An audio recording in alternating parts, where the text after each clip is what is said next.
Bienvenue dans votre rendez-vous éco. Alors aujourd'hui, on va vous parler du marché immobilier dans la métropole de Bordeaux. Ces dernières années, vous avez vu, les prix ont flambé sur tout notre territoire, mais le dernier baromètre immobilier justement montre une légère baisse des prix, 0,6% seulement. Est-ce que c'est le signe d'un retournement justement du marché? Plus globalement, comment on peut rendre les logements plus accessibles? On va en parler avec le maire de Mérignac, Alain Ziani, et avec le président des promoteurs, Arnaud Roussel-Prouvost. Alors expliquez-nous. Qu'est-ce que vous en pensez justement aujourd'hui de ce marché immobilier? C'est un marché immobilier qui reste très, très tendu. Je crois que même s'il y a une baisse des prix qui est très marginale, aujourd'hui les prix restent trop élevés pour beaucoup d'habitants de l'agglomération.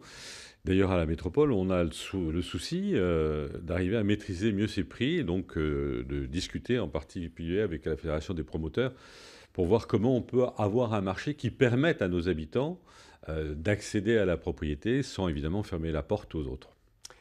Alors souvent, les promoteurs justement nous disent, Arnaud Roussel-Prouvost, qu'il faut libérer justement des terrains, il faut que les élus permettent de construire mieux, c'est ce qui va permettre en fait de libérer du foncier et de faire baisser les prix. C'est ce que vous continuez à demander aujourd'hui?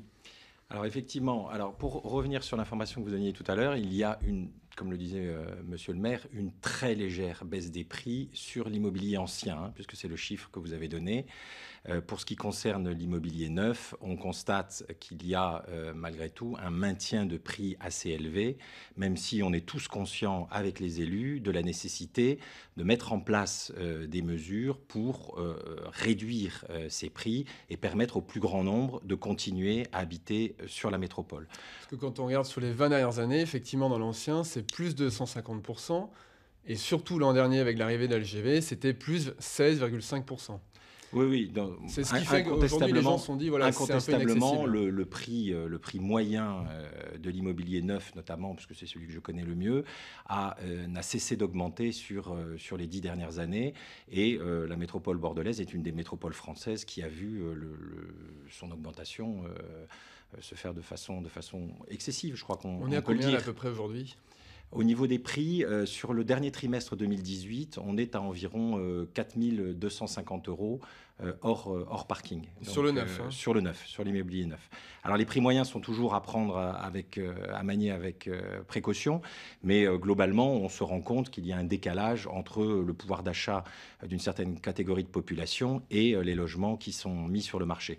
Donc c'est vrai, pour rebondir sur le propos que vous teniez tout à l'heure, que nous considérons que l'une des premières mesures à prendre, c'est de créer, alors l'expression ne plaît pas toujours, mais un choc de l'offre, parce qu'on sait que mécaniquement, si la demande est trop importante par rapport à l'offre, eh bien malheureusement, les prix ont tendance à monter.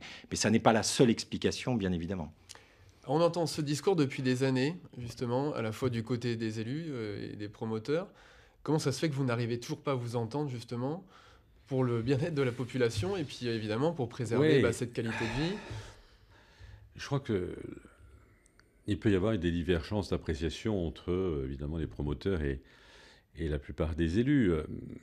C'est normal que les promoteurs veulent un choc de l'offre et qu'il y ait toujours plus de foncier mis sur le marché pour faire baisser les prix. On comprend la logique économique, évidemment, qui est derrière. Nous, on n'a pas forcément la même vision. En tout cas, moi, je n'ai pas forcément cette même vision. Moi, ma préoccupation, ce n'est pas les promoteurs, ce sont les habitants. Et ce que j'entends autour de moi, d'une façon systématique, quotidienne, permanente, c'est de dire, monsieur le maire, on construit trop. Et ce que moi j'entends... Ce qui crée des bouchons sur les Oui, routes. ce que moi j'entends, on l'entend dans toutes les communes, donc c'est pas uniquement un problème mérignaco-mérignacais. Monsieur le maire, on construit trop, on en a assez. Le rêve quand même de la population, c'est pas d'habiter dans une agglomération millionnaire, et c'est pas d'habiter non plus dans une mégapole ou toujours plus, quoi, toujours plus dense, toujours plus de circulation. Bon. Et donc là, on a un vrai problème aujourd'hui de projet urbain. Et moi, je ne suis pas du tout pour avoir le projet urbain qui consiste à dire il faut densifier. Je crois que c'est terminé. Ça appartient au passé. Maintenant, on a un problème. Ce qui est la politique d'Alain Juppé, président de la métropole aujourd'hui, de dire il faut densifier. Oui, je pense qu'Alain Juppé le dit souvent, mais que parfois aussi il a d'autres types de réflexions. En tout cas, moi, ma position, c'est de ne pas densifier. Je pense que c'est mettre entre parenthèses la population que de dire ça. Et on a aujourd'hui une révolte de la population qui nous disent mais nous, on en a assez, on en a marre pour parler là. On construit trop. Ça veut dire quoi? Ça veut dire on a un problème parce que, évidemment, on va avoir une construction en face de chez nous. Deuxième point, nous, on a un problème parce qu'on ne sait plus comment circuler et comment se garer. Et troisième point, une autre frange de la population qui dit, nous, on a un problème parce que les équipements ne suivent pas. Bon. Et donc ça, c'est un ensemble. Parce que ça vous coûte très cher après, en école, en aménagement. Bien sûr, mais je crois qu'il faut avoir un autre projet urbain. Donc je comprends bien tout ce qui est dit, et je comprends qu'il y a une croissance démographique, et que donc il faut l'accompagner. Mais moi, je suis pour un modèle urbain complètement différent. Il faut un maillage différent, et il faut, par exemple, renforcer les villes moyennes. L'idée de, parce qu'on a une grande ville, une grande agglomération, il faut qu'elle augmente toujours plus, ça ne peut plus fonctionner. Ça ne peut plus fonctionner, on ne sait pas faire. Voilà. Et on agace tout le monde. Donc il faut aujourd'hui avoir un autre type de projet urbain, par exemple développer une ville comme Libourne ou d'autres villes, et faire en sorte que la population se répartisse autrement sur le territoire. Arnaud Roussel-Provost, quand vous entendez ce discours-là, quand j'entends ce discours, vous faire face moi je crois qu'il y a un préalable nécessaire à faire, c'est que ce ne sont pas les promoteurs, bien évidemment, qui définissent la politique de la ville. Nous sommes des acteurs économiques, nous sommes un outil au service des élus pour mettre en place le projet d'urbanisme et de logement qu'ils souhaitent.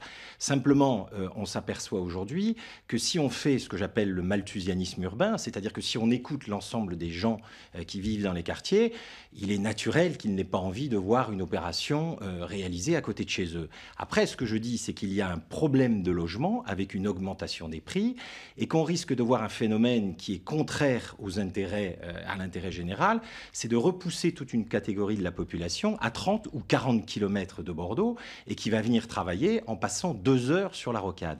Au moment où on dit qu'il faut réduire les il y a eu un mouvement qui me semble... La difficulté, c'est qu'on est sur des problèmes de curseur. C'est-à-dire que c'est pas le problème de savoir quel est l'intérêt des promoteurs. Nous, on est simplement, encore une fois, un outil. On pense qu'il y a une demande très forte de logement et que si on n'est pas à même de répondre à cette demande sur le cœur de la métropole, on va rejeter les gens à 30 ou 40 km avec les thromboses en termes de circulation que l'on connaît. Donc je crois qu'il y a vraiment une pédagogie à faire aussi auprès de la population. Il est évident qu'il n'est pas question d'aller construire des tours dans des quartiers pavillonnaires, c'est totalement aberrant.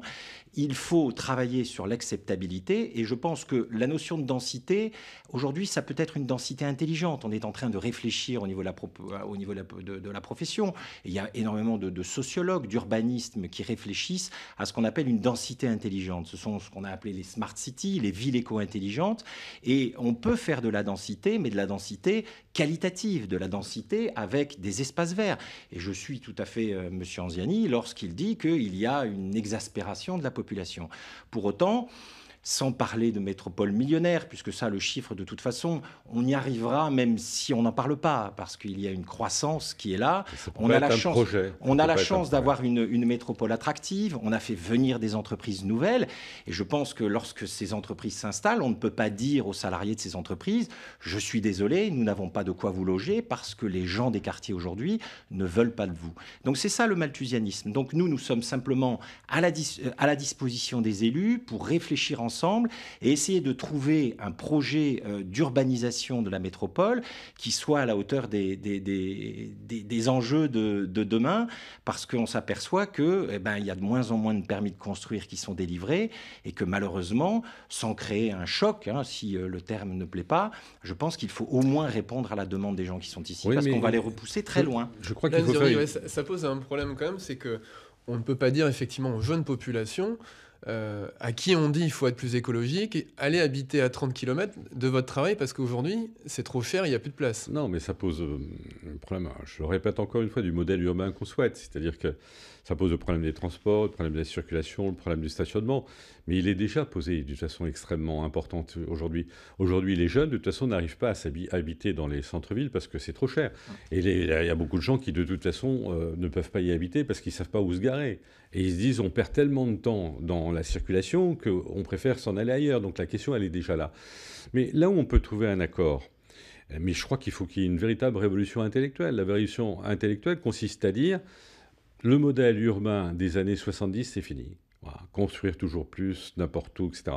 J'ai entendu quand même, moi, si vous me permettez, des promoteurs, pas vous, mais des promoteurs dire que c'était inconcevable de voir toutes ces petites maisons un peu partout et que là, il fallait les raser et construire. Bon, j'ai entendu, pour tout dire, votre prédécesseur le dire. Je ne suis absolument pas en accord avec ça.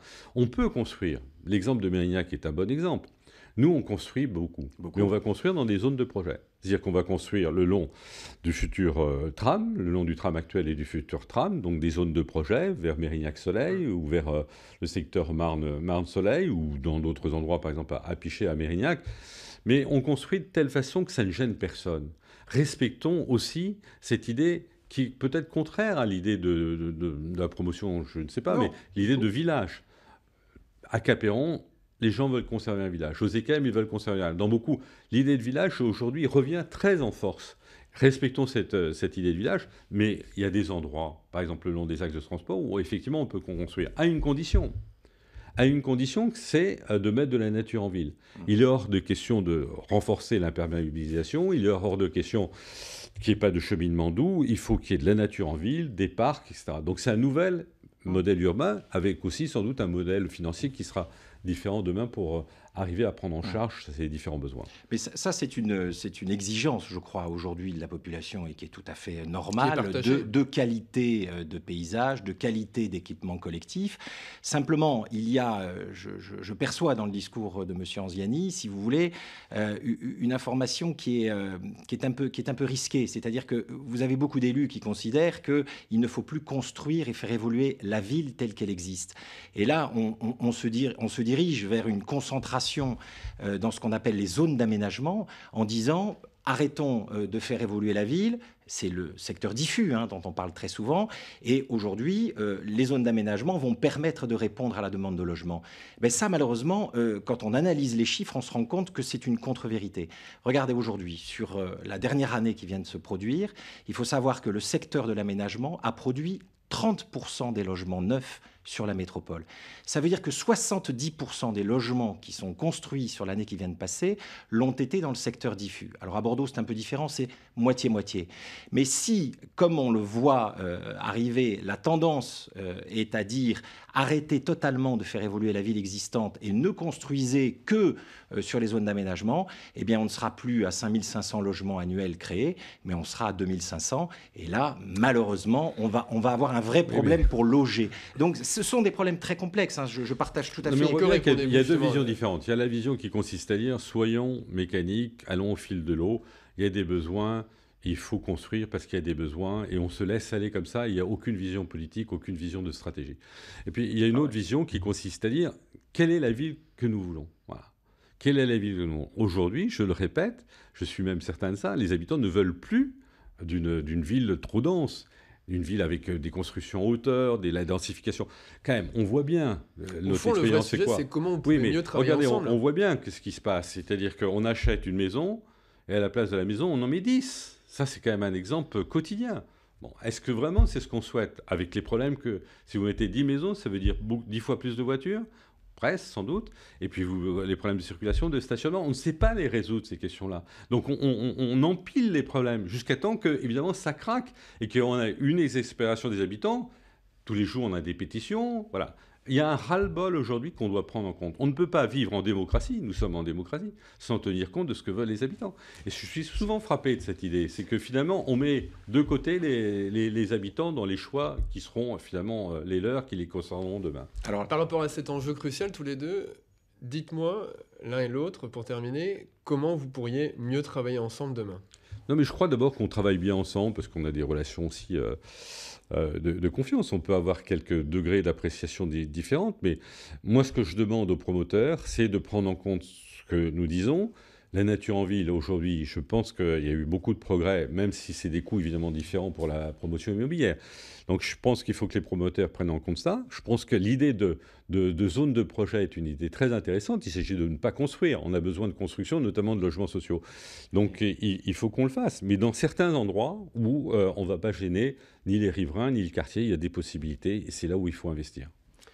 Alors, je suis tout à fait d'accord. C'est vrai que le dialogue, depuis quelques années, s'est beaucoup amélioré et qu'on essaye de trouver des solutions ensemble et ça fonctionne bien. Et encore une fois, il faut bien rappeler que les constructeurs, si vous voulez, les promoteurs ne construisent qu'au bénéfice de demandes de permis de construire qui sont instruites par les mairies. C'est toujours les mairies qui ont le dernier mot et au regard d'un plan local d'urbanisme, le PLU, qui est le cadre juridique dans lequel nous travaillons. Donc il ne faut pas non plus stigmatiser systématiquement les promoteurs, car nous respectons la règle et surtout, voilà, nous réfléchissons à une manière d'améliorer la qualité. Mais je mettrai simplement un bémol au propos de M. Anziani. Si vous ne prenez en compte que les intérêts particuliers, bien évidemment, vous ne construirez pas la ville, puisque aucun Français ne souhaite avoir plus de voisins. Ce n'est pas les intérêts généraux, c'est l'intérêt général. L'intérêt général aujourd'hui, c'est la qualité de vie. Mais la somme des intérêts particuliers ne fait pas l'intérêt général. Non, mais l'intérêt général, la vision globale, c'est quelle est la qualité de vie que nous voulons offrir. Mais c'est vrai. Après, est-ce qu'on peut accepter de repousser encore une fois toute une catégorie de population en consommant de l'espace naturel? On préférerait l'éviter. Mais pour finir, le dialogue existe et on avance bien pour trouver des solutions pour demain et après-demain. Merci beaucoup à tous les deux. On le voit, c'est un sujet complexe, effectivement, mais c'est un vrai enjeu de société. On en reparlera évidemment bientôt dans nos prochaines émissions et on se retrouve la semaine prochaine, même heure, sur TV7.